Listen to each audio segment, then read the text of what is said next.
میں ڈیلیوری کا کام کرتی تھی، مگر اماں سب کو یہی بتاتی تھی کہ میرا بڑا بیٹا کسی آفس میں جاب کرتا ہے۔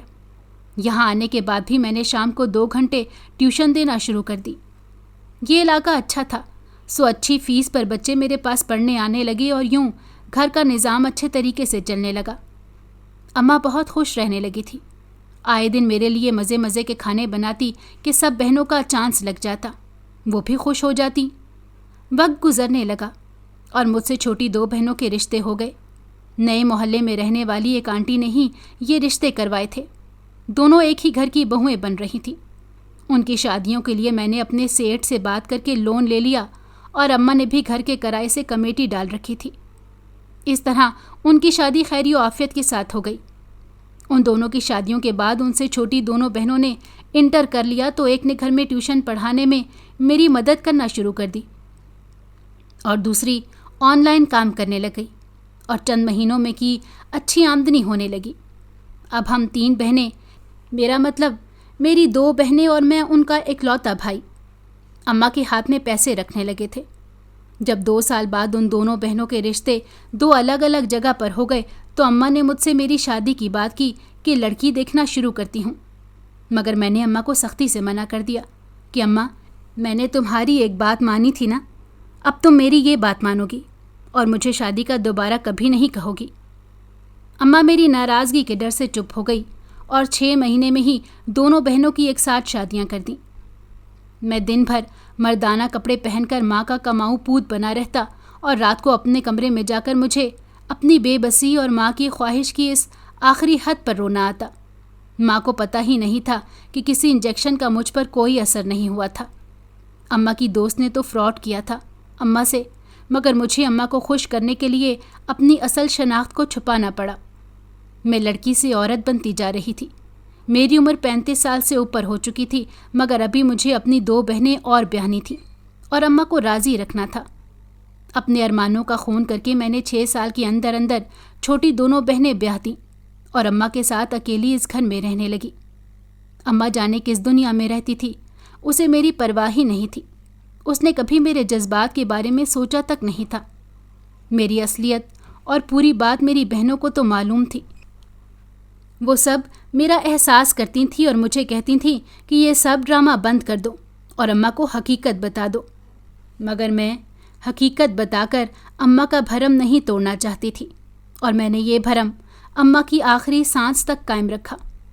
شدید بیماری میں مبتلا رہ کر میری اماں جب دنیا سے گئی، اس وقت میں 45 سال کی ہو چکی تھی۔ گھر میں دکھ کا ماحول تھا۔ میری سب بہنیں آئی ہوئی تھیں، کسی کے 2 بچے تھے، کسی کے 3، اور چھوٹی والی بہنوں کے ہاں ایک ایک بیٹا تھا۔ سب اپنے گھروں میں خوش تھیں، مگر اب وہ سب مل کر میرا گھر بسانا چاہتی تھیں۔ مگر مجھے کوئی امید رہی تھی نہ میرے اندر ایسی کوئی خواہش تھی۔ میرا یہ ارادہ تھا کہ میں کسی بہن کے ساتھ رہنے لگ جاؤں جہاں مجھے تحفظ مل سکے، مگر میری بہنوں کی ضد ہی رنگ لائی۔ 3 نمبر والی بہن کے جیٹھ کی بیوی کا انتقال ہو چکا تھا اور ایک بیٹی ہی تھی۔ اس نے اپنے جیٹھ سے بات کی تو وہ مان گیا اور بہنوں نے مل جل کر میرے منع کرنے کے باوجود میرا نکاح جمشید سے کروا دیا۔ شادی کے 1 سال بعد ہی اللہ نے مجھے ایک بیٹے سے نوازا۔ بیٹی تو پہلے ہی موجود تھی، مگر میں نے کبھی اس میں اور بیٹے میں فرق نہیں کیا، اور آج میں اپنے گھر میں خوش ہوں۔ میرے شوہر جمشید ایک اچھے انسان ہیں اور بہترین ہم سفر بھی۔ وہ میری زندگی کی تمام سچائیوں کو جانتے ہیں، مگر انہوں نے کبھی کوئی سوال نہیں کیا۔ میں سوچتی ہوں کہ بیٹا بیٹی کے اس فرق کو آخر کب تک ماں باپ یا معاشرہ ساتھ رکھ کر چلتا رہے گا، اور کتنی بیٹیاں میری طرح اس امتحان سے گزرتی رہیں گی۔ سب کی قسمت میرے جیسی اچھی نہیں ہوتی کہ ان کی زندگی اچانک سے سنور جائے، مگر میں نے فیصلہ کر لیا تھا کہ زندگی بھر بیٹا بیٹی کے اس فرق کو مٹانے کے لیے کام کرتی رہوں گی۔